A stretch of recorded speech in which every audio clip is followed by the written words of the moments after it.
Hi, welcome.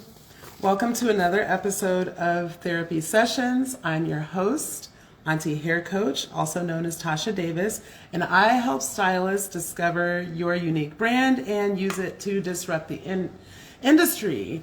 We have got a super cool guest today. Wait until you guys. Let's see if we can get this going today.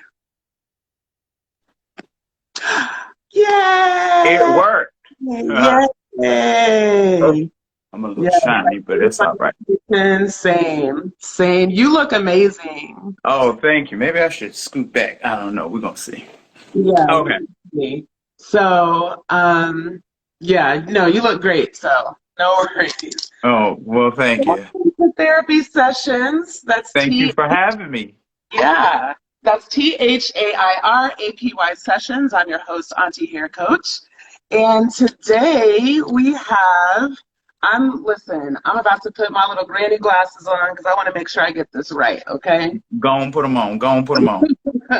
5 times Emmy nominated hairstylist. Yeah.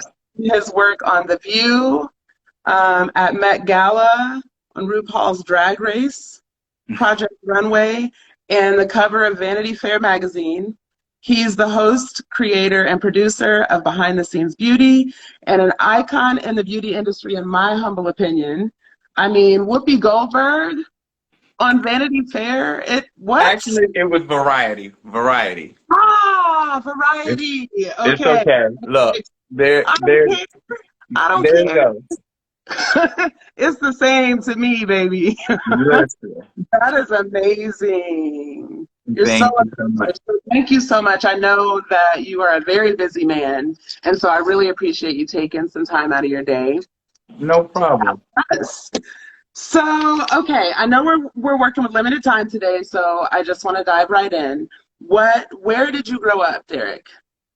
So I'm from a small town in Virginia, like really small, like where I actually lived. I grew up across the street from a cow pasture. There were mornings that I would wake up and there would be cows actually at my bus stop.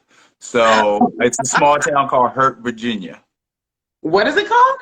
Hurt, Hurt, like I got hurt. Hurt, Wow. Virginia.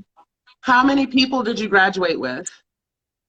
Whenever people ask that question, I have no idea. But it was a pretty medium, nice school. You know, it was a good little mix of like black. I went to Gretna High School. That's where I was able to take cosmetology. Actually, I took it as a vocational course in my high school. So, shout out to Pennsylvania County High School. Yes. I love whenever people use Votech as an option because you save so much money. So you always knew you wanted to be a hairstylist. It's been on me ever since I was a kid. I used to play with dolls. My mom gave me like one. Well, I had one doll. My mom wouldn't even give it to me. I got it from my godmother, and so I always tell the story about like playing on the playground and little girls that would lose their barrettes. I would put them in my pocket because I was going to take it home to try to put a style to my doll's hair. So until one day she mysteriously ended up disappearing. I don't know where she went, but. But by Ah, that time, I had combed all her hair out, so she was done for. So it's okay. She was done for, so it was okay. yes, yes. Okay. Okay, so this question is for current and future salon owners. I know Okay. that at one time in your career you owned a hair salon. What was it called? So I owned the salon twice. Okay. So the first one was From Glory to Glory. So people might know this, they may not. I used to be a minister. So everything to me had to be biblically based. So my first one was From Glory to Glory. And then I moved to Los Angeles, came back. And when I reopened in Virginia again, the second one was King of Glory. Okay. So still biblically based or Biblically based because, the woman's hair is her glory. I was the master at, making them beautiful and the glory. So that was what that whole thing was. And from glory to glory came from a scripture. And of course, I was horrible at remembering scripture, but it was about a scripture talking about how God has taken us from glory to glory. And so, and how at one space it's a beautiful space, but the next place that he'll take you is just as beautiful. So a lot of it had meaning. It wasn't just like, oh, make it, I wanted it to have meaning, and I wanted it to be blessed. And so. And it is, and you have been. And so what made you leave the salon ownership portion of your career? It was the time for the shift. It was I came here to New York, and I got offered a position to assist this guy. His name was Teddy Charles. He was a Parisian guy, and he worked on a lot of large campaigns. And I was in a space where I've been doing hair a long time. So I'm the type of person, I'll rock with something for a good long while. And then after a while, after it served its purpose, I don't rest there. So I needed something to challenge me. I'm very creative. And so I didn't want to just be doing salon hair every day. I didn't want the clients that came in and said, is this going to last me till Friday? Because I gotta, and it's Monday, or they're getting their hair done for a wedding 2 weeks away, and they want to know if it's gonna like it's hair. I don't know what's gonna happen in that time. But I had those clients, and so I love my clients. They were great. One of them is on here now, but former clients. But it was just time, and I was happy to venture into a space where I could do hair and you could just be creative and you get to do fantasy stuff. It was just a great time. So yeah, that's really what happened. Okay. All right. Thank you for sharing. So I know that there is no specific path to being a celebrity stylist, but I know my viewers are going to be upset with me if I don't ask you this question. First and foremost, it makes sense to be where the celebrities are. Like nobody's getting flued out from BFE, Idaho, right, to come do Mariah Carey's hair. You know what though? In this day and time, if you are on your social media grind like that, it's a 2% chance that that's possible. Okay. If you're that person, I remember one moment, Nicki Minaj, her hairstylist that she has now, she was like, yo, I need a new hairstylist, y'all. Who do y'all recommend? And everybody was like, Erykah. Like all these people that knew his wig work from his whole social media, they just all like blew him up, and she reached out to him, and now they've been working together for quite some time. They've had some back and forth, but they're still together now. So, it's all about strategy. So when people ask me that, that's always a very interesting question. And it's hard also because things have changed a lot from when I started. When I started, you needed a book. You needed to be able to show you. Now your Instagram is your book, and so all of the things that you used to have is not as it's actually definitely not as hard to do anymore. But definitely, once again, like you said, I would say placement. Making sure you're in a space to be available. I have people all the time reach out to me. I even had a young lady today reach out and was like, hey, I would love to help you. I'd love to assist you. First of all, I don't really use a lot of assistance. I don't have a purpose for it. Like with Whoopi, I don't have a reason to have somebody around to just, I don't even know what you're going to be doing. You know what I'm saying? Or, even at the View, it's just really not those, like my jobs. And then the thing about it is in this industry, things move really fast. Like, and you can be chilling today and someone will say, hey, are you available to do, XYZ. XYZ. Do Umbedo for press junket for Woman King. What? Well, that was a great experience. My friend Sharif, who is her normal hairstylist in LA, and he had been with her on the whole press tour for the Woman King, and he could not do the New York portion because he also does Niecy Nash for her new show as well. So he referred me, and it was a great opportunity. She was great. And I'm always excited to work with new people, young people, people that, are always open. She was one of those people when I went in, because you have some clients when you walk in, they know what they want, they tell you what they want. She was like, this is the dress, and I'm open to suggestions. And so, in a way, though, that can be a little intimidating because you know what I'm saying? You I can know go exactly somewhere what you're saying. and things don't always come together like you think they're going to come. So, Yes, yes. And I think I actually have a question specific to that a little bit further down, but staying in the celebrity stylist range, I had actually a couple of specific questions. So, okay. one, what specific skills are imperative to have in your wheelhouse? Like, The availability to do all hair. I worked my first, like, I always get confused on which one came first. Project Runway came first, and I had to know how to do white people hair. I knew how to have to do black people hair.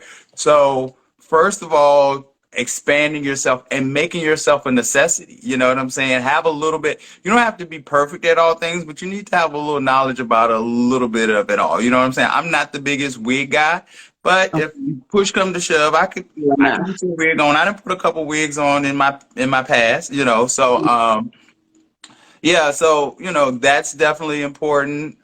Braid skills, like always just I am a person that also believe in studying and like, pulling tear sheets and getting an inspiration from other people and all of that kind of stuff. Like, it's a community, so build off of that. So I definitely think that's a skill, and being a people person. Like, it's not all about hair because let me tell you, and I say this all the time, some of the biggest hairstylists or people that work with some of the biggest celebrities that we know aren't necessarily the best hairstylists. Some of Mm-hmm. them it's about the pageantry, the showmanship, it's about how they present themselves. And sometimes just an infectious personality will carry you a whole lot further than your skills will. So definitely, and I also say this, sorry, to be quiet. Sometimes, like, I think people don't really realize, like, I'm the type of person when I roll up on, and I say this to you know, sort of feel the room. You don't ever want to be in that space where you go into the room and you talkative and you telling all your business and, or, you listening and you just get in there. You're there to work. Always keep it professional and go in there and work, So those are the skills. Okay. Yes. Yeah.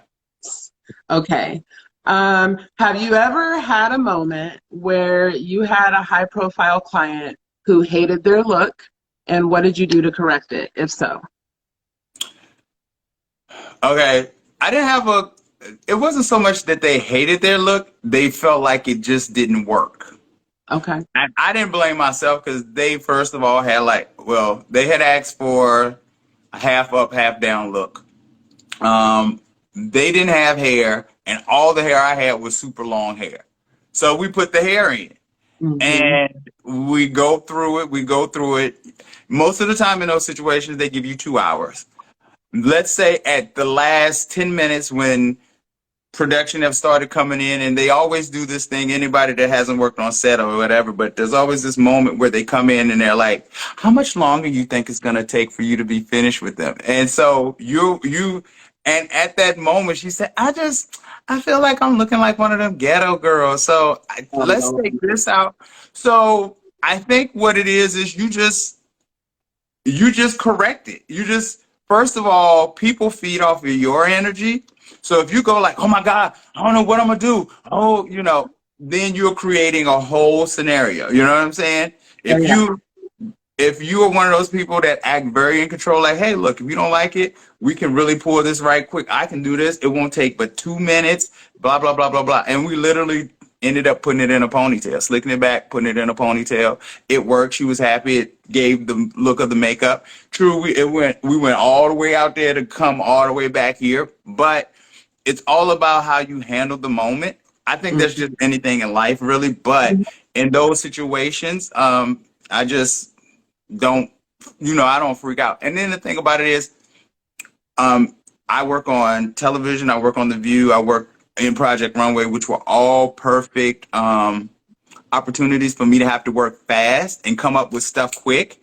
And like we have certain segments of the show that may have to be pre-taped, like a sales segment or something, and they'll want to, and maybe at the show they may give us two sales segments back to back. So what'll happen is the show will run, and then we'll go up and film the sales segment, and then they'll go upstairs, change their clothes, and come back. So as a person that's big about hair, I'm like, I don't want the same look every day. So, Right. because you're going to have to repeat those looks because they're going to put them in other shows. So you have to repeat those looks. So you have to be quick to be like, okay, I don't want your hair to look like this, blah, blah, blah, blah, blah, and you switch it around. So I say that to say, if you're talking about going back to your other question, this sort of ties in of like what skill set, know how to be able to switch it up quick and come up with something. Don't feel like you have to overdo. Simple can always be great sometimes. So yeah. Yes. I love that. Okay, so real quick, I just want to welcome everyone who's listening. Again, we're listening to Therapy Sessions. That's THARAIRY Sessions. I'm your host, Auntie Hair Coach, and we are talking to 5-time Emmy Award nominated stylist, Derick Monroe. Yes. And I know that if they don't give you one of these awards, sir, we're going to have Listen. we're not going to make you the Susan Lucci of hairstyling. It feels like they're out to do that to me, but it's okay. People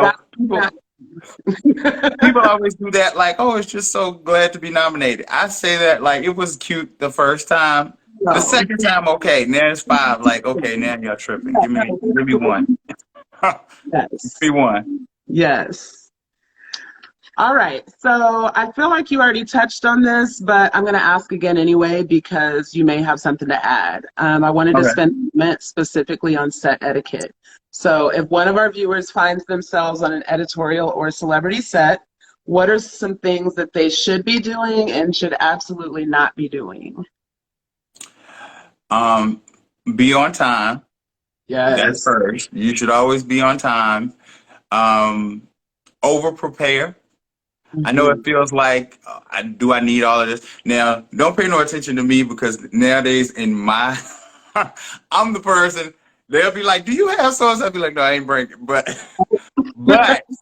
I will say, especially since we're talking to people starting out, I definitely always still say, bring everything. Things that you don't even think you'll need, that'll be the one time they'll be like, do you happen to have? And you should be able to say, yeah, oh, it's in my kit. So definitely have a very well prepared kit. Definitely show up to set, dressed and presented yourself well because you are your own billboard. And sometimes, like again, just like how your personality, your whole style, I think everyone should really take the time to really invent who they are and their persona of who they are. Because, that also draws people. When people see that you have a trendy hairdo and you are cool, you dress cool, it makes them say, okay, I see what they bringing, so I know they're not going to make me look stupid. So once again, even if you've never worked with the person, it brings a level of comfort to them. So I definitely say come up with a great look for yourself, a great presentation. Once again, don't do too much talking. Even if you're maybe just an assistant and you're assisting, just assist. Don't try to be in the forefront, because those times will come. Just always just try to do the job to your best ability. I'm sorry. It would be considered poor etiquette to hand out your business card as an assistant, right? Very much so. Yeah. Very much so. Yeah. I never did that, though. Yeah, because, and the thing about it is, if it's someone that you really appreciate and you start to work with, 9 times out of 10, they're going to hand you work. You don't have to give and if someone reaches out to you, just refer them back to the person that brought it. You know what I'm saying? And let them handle it. It's going to save you a whole lot of, bad relationship situations. I've never had that situation, but, Yeah. And I imagine in the grand scheme of things, it's a relatively small community. So Don't burn no bridges. Don't burn no bridges. And I mean, you never know how other people respond. I'm not jealous like that. I've had people that I have brought on to be my fill-in, and they have become the new person. You know what I'm saying? Many a times I've referred people and never seen the client again because when they got hold to the person just did their hair better than me. I think if nothing else, in this industry, you have to wear it very loosely. My best friend, that's a pastor, would always say you have to wear people like loose garments, meaning you cannot be so. Everybody's not your client. Nobody's your client. Even when I was in the salon, nobody is your client. They have the right to spend their money anywhere they want to. When people are getting ready to go on television, they have the right to find the people that they feel like is going to be the best. Now, it's going to hurt your feelings. I'm not saying it don't hurt your feelings. I have moments to this day that I have to process it. But I also have to be honest with myself and say, oh, well, it's fine. You know, what's for you is for you. This is what I'm trying to get people to realize so that as they go forward, they don't sit around with a lot of heartache. They don't sit there and take things so personal because it's not that serious. You know what I'm saying? And everybody's not for everybody. You can work with someone and they might not just be for you. You know what I'm saying? But some people come into this industry for validation. And so some people want to work with celebrities because they feel like it adds value to who they are. Some of us just want to work because it's a different type of, the way you do hair on television is not the way you do hair in the salon, and the way you do hair in the salon is not how you would do for a photo shoot. They're so different, many different dynamics that I would say if you're not used to it and you don't do it, you should always assist so that you learn those little nuances, because a lot of people don't realize there are nuances to the way you do things. So that is such good advice. I try. You said a mouthful, boy. No. I believe, and we're coming towards the end. You're good. No rush. Don't rush. If you have some extra questions, you're fine. I do. Okay. So your work last week with Tuso Umbedo, am I saying her name right? Tuso Umbedo? I don't think you pronounced the M. I think it's Tuso Bedo. Okay. Might say Umbedo. I don't know. I'm horrible at pronouncing names, so don't ask me. But I do know it's Tuso. So let's just go with Tuso. That her looks were so beautiful and so very different. Each look was different. The shapes were phenomenal. There was a moment where she's coming across the street and she has on this brown leather. Mm-hmm. The shape on that was like. So my question is, I want to spend a few moments on the natural hair movement. Okay. When did you realize that natural hair was going to be a thing? Because you've been doing hair a long time. How long have you been in the industry? Can you believe I've been in the industry for 30 years? I started when I was 14 years old. I got my license. So if you really take 30 years.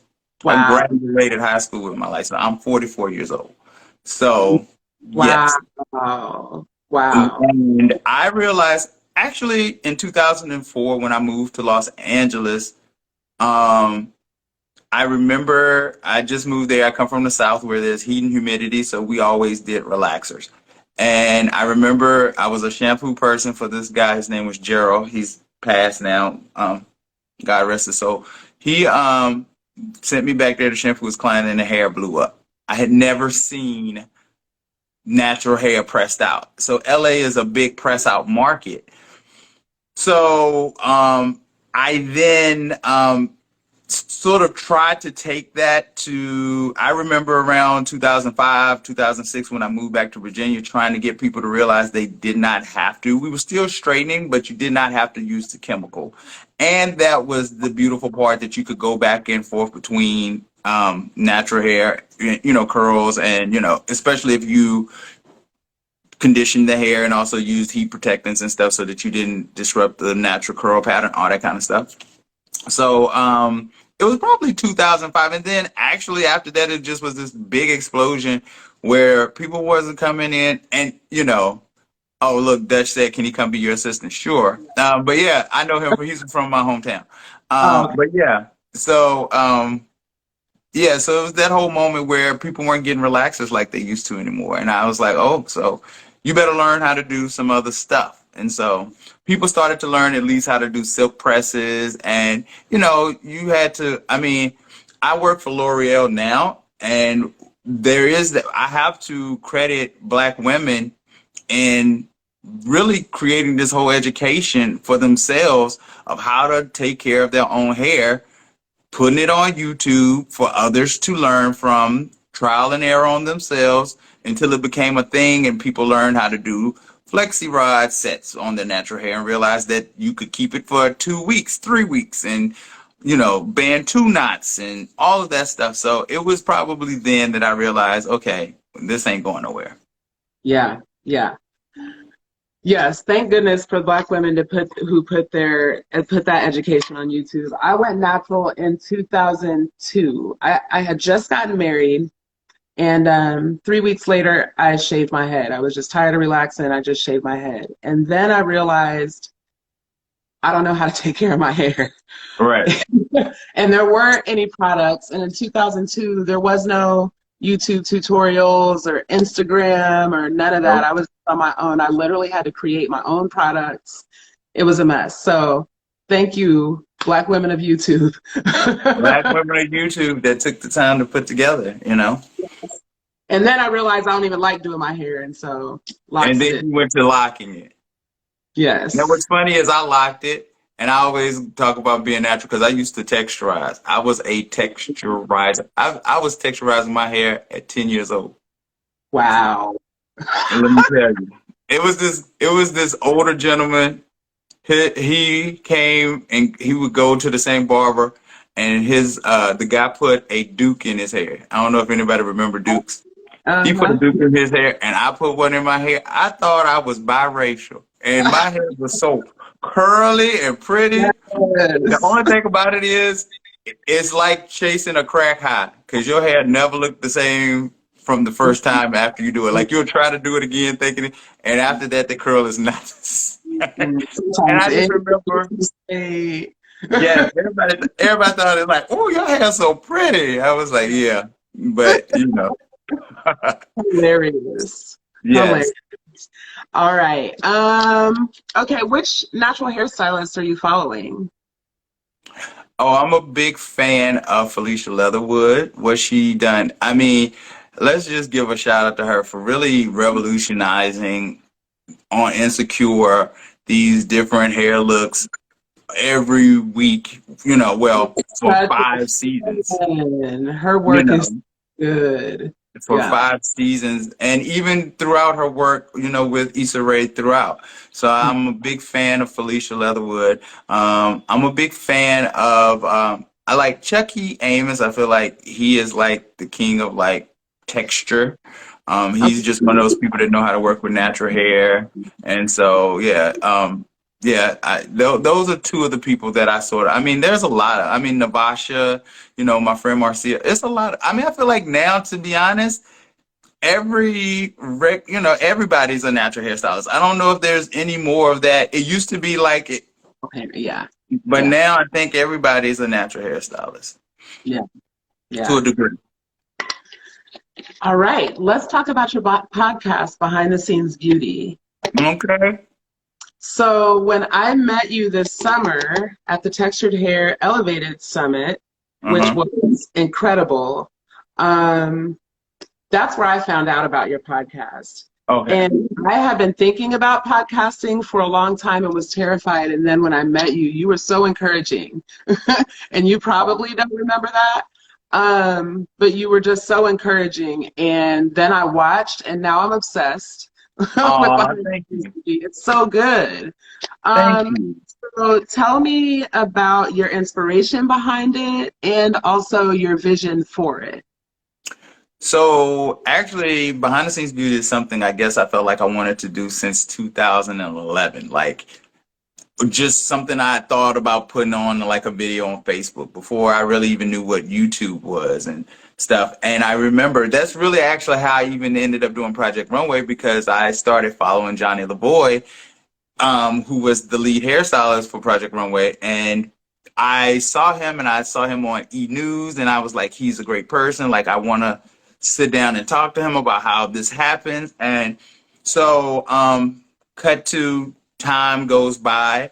The Met Gala in 2019 was about to happen. And I just felt like, wow, like I really want to sit down, put together some black creatives, some black hair, makeup, styling, people. And that's actually one of my favorite shows. I've interviewed a lot of celebrities, but and that's the worst of quality, the worst done out of all of them. But what I appreciate about that one is the fact that it was the first time for anybody that watches the Met Gala or follows it or whatever. It was the first time that it was a whole team of black people that had worked. Out of 6 of us, 5 of us had worked the Met Gala that exact day. Larry Sims had worked with Gabrielle Union. Apuje had been part of the styling team for his client. Karen we had did some people from Broadway. And Morel Hollis had did, I forget who Morel did that year, but it was just one of those times where you got an insight into people that, if you are interested in this world, to hear how the Met Gala even takes place and how long they go into putting these looks together and who's in charge and all this stuff. I just thought that was just an amazing thing. I would love to do it in a better, more pulled together format. So I'm hoping that that'll happen. But you know what? It's so funny now. I do a lot of celebrities, and I tell people it's easier to book celebrities than it is to book hair and makeup talent. When I tell you, like Sam Fine, I booked him, had to cancel. Ursula, booked her, had to cancel. I've reached out. I'm still waiting for the guy that styles Steve Harvey. Cause these are all amazing people, but their schedules are so hard. With celebrities, a lot of times they're already in a trying to promote something stage. So they have these little moments where they promote or whatever, but I enjoy talking to them too, because the whole purpose of it is to inspire.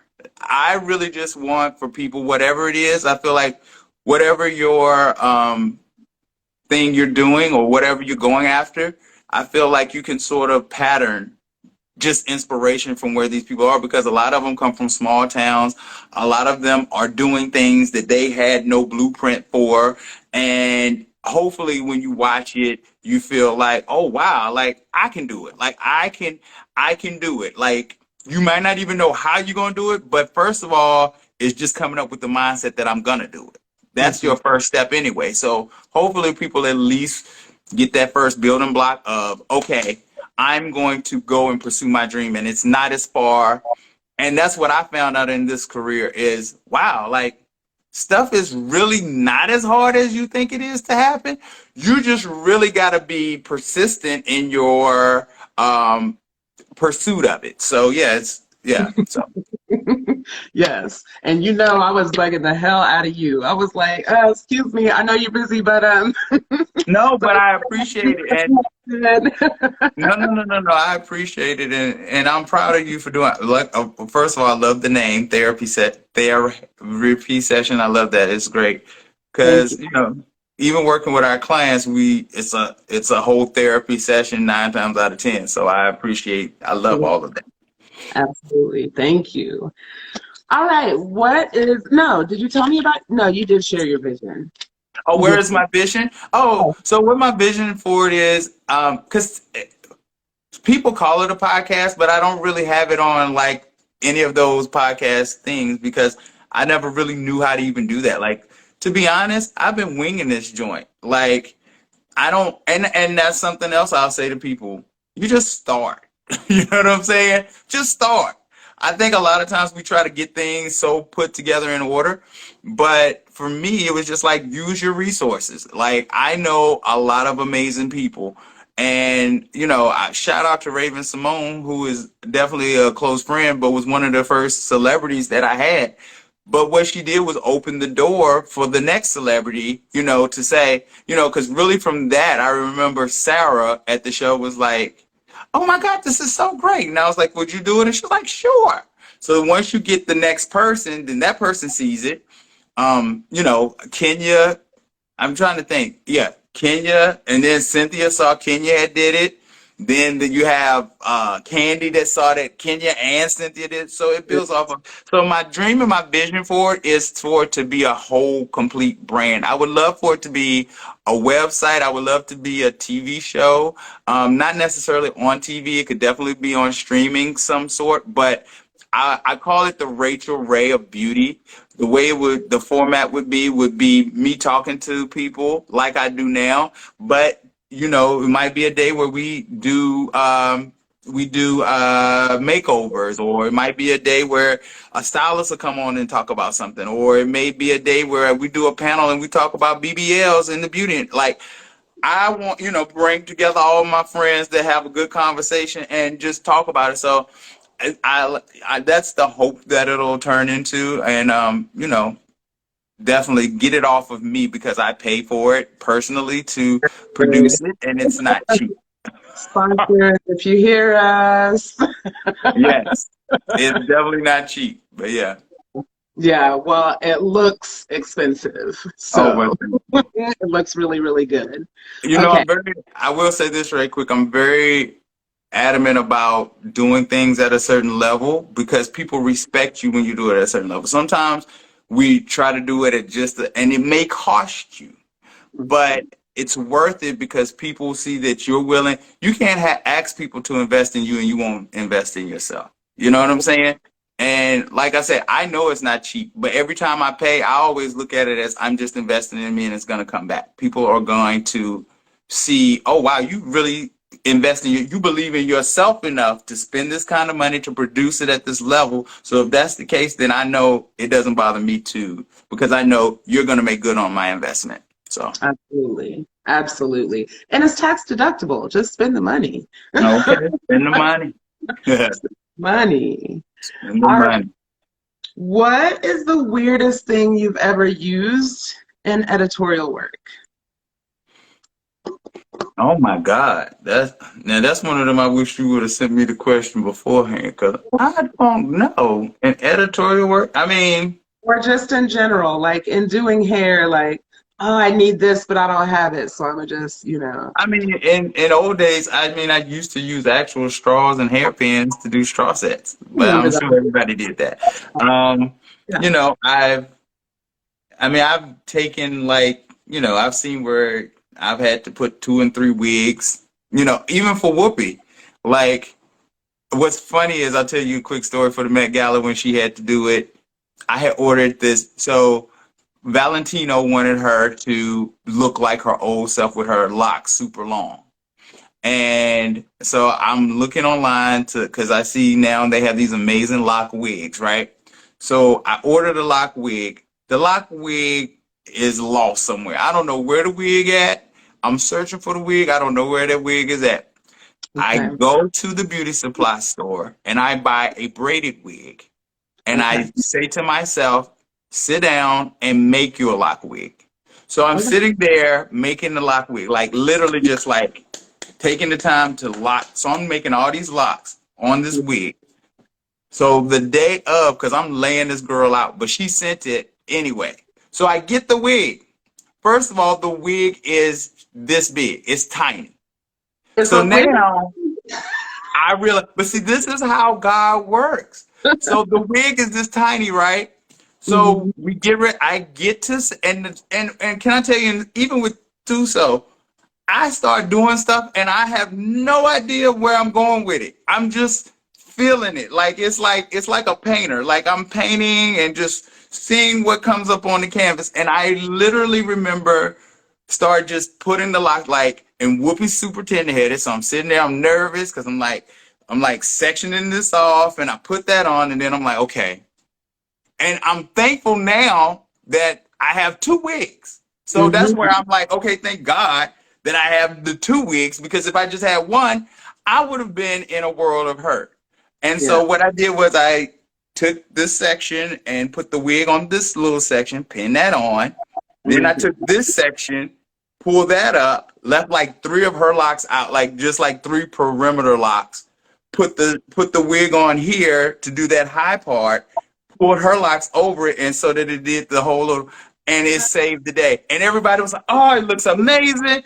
I'm sitting here because in my head I'm spazzing out. I don't know, and everybody's, "Oh, Derrick, this hair, I love it. I love it." I'm like, "Child, if you only knew." Yes, you said that's for Met Gala. That was for Met Gala. Go back and pull up the pictures and look and see. Last September, not the one they did in May, but last September when it was all, so they had did it in September because they couldn't do it because of COVID in May like they normally. So yeah. And that's where, like you said, it comes in handy to be over prepared.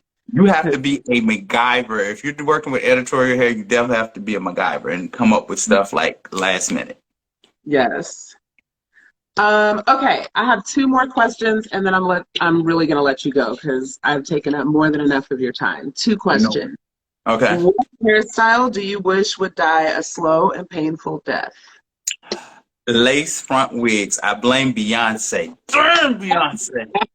She wore that wig, and everybody wanted to have a lace front, and now, and I don't think they're going anywhere because they're very convenient for people as far as like color and all that stuff. But I hate when it became a mass consumer thing, and now if I see one more swoop baby hair, a baby hair. Like if you're gonna put the wig on, please at least find a way to work hard and learning how to just be able to pull it back and make it look the best it is. Yes. Or even if you're gonna do the baby hair, do a small one. You do not have to do. Girl, I want them dead. I want it over. Yes. I want it over. I'm with you. All right, final question. If you could speak to Derrick, he's just graduated Votech and he's getting ready to go into the industry, what advice would you give him?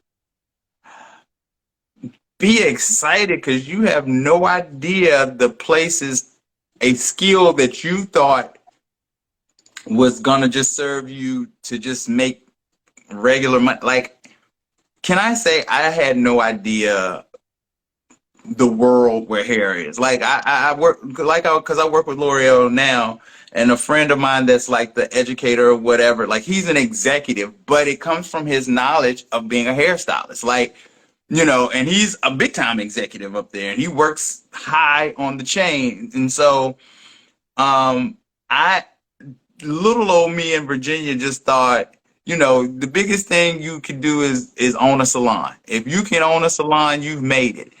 And now to be in a space where it has taken me around the world, I have met presidents. I have met, people that are in my wildest dreams. I just would have never in my life. So I would have told myself I would have said, "Ooh, boo, get prepared. You have no idea. Like, you are sleeping on this career." And just continue to learn as much as you can so that you'll be prepared for every situation. Yes, sir. And keep the faith. Yes. I thank you so much. You are a national treasure. I thank you for taking the time out to talk to me today. Stephanie, thank you so much. Thank you so much for having me, sweetheart. And I didn't see any hardcore questions come through. No one they just made comments. Stephanie's from L'Oreal, so I've had the education, and she was amazing. I got a chance to work with her just recently because I'm new to L'Oreal in this year, so I've been teaching classes, and it's been interesting. Yeah. You got to help. I know I said last question, but you just triggered this. You got to help develop some products at L'Oreal, right? Yeah, so we have so that was, and once again, that was another amazing thing. I had the opportunity, we have the L'Oreal Curl Expressions line. And so the beauty of that is it was the first year they hired me, we worked as far as the development. So they put me, at the time, COVID was heavy, so we couldn't do it in person like we normally would, but they had us go to, it was a person from Paris, it was a person from Brazil, and a guy from South Africa. and we all would sit around and talk about the product, and they would send it to us, and we would practice on mannequins and talk about what they think they'll use, what they won't use, how well it works. It was a whole situation. We did that for a year, and I don't know if it was because I was the U.S. person and, you know, Universal U.S. or whatever, but they ended up using me for a lot of the teaching of how to use the product, which I don't know if I knew that that was going to be part of that. Thank you, Stephanie. But so yeah, so it was a great opportunity, and they also have what's coming up, and I'm so excited about this because it just reminds me of my beginning. Is they have what's called the Style and Color Trophy, where they have people from all over the world, from like Mexico, from Australia, people from all over the world, not just like a country, one country, but like, and each person participates in their own country and they become the finalists for their country, and then they bring those people all together. This year they give it a theme. This year it's called French Edito, so it's like French editorial. So these people have to first do color. They do French balayage and using the L'Oreal color, and then after that they end up having to style, makeup, put together the model, and they have to do an editorial photo shoot. And we go in and we are the judges. So it's three of us. It's me, Min Kim, and Charlie Emandu. And so Min Kim's this huge colorist, and Charlie, he's their colorist. I'm like the only like more stylist because I don't really color. But yeah, so we're doing it, and it's very like Project Runway. So the way they film it like a real television show. So this year it'll be the first time we'll be all together to be able to do it, and we just had a meeting about it. So I'm really excited. So I go to Paris to do that. So we film it in Paris, and it's just amazing. So I'm excited about that. Yeah. That is super exciting. Super exciting. Where can we watch it? Do you know? You can watch it on the L'Oreal Professional channel, and it's coming out in December. Yeah, Okay. so, but they have videos and stuff of me working with curly hair, working with the product and stuff, everything there. So Awesome. Awesome. Thank you so much, Derrick. Again, you guys, this has been Therapy Sessions. That's THAIRAPY Sessions. I'm your host, Auntie Hair Coach, and today we spoke with Derick Monroe, the industry icon, in my opinion. And that's only your opinion. it is not only my opinion. I promise you it's not. It's only your opinion. All right. Thank you so much for speaking with me. I'll talk to you soon. All right. Thank you. Take care. All right. Bye-bye.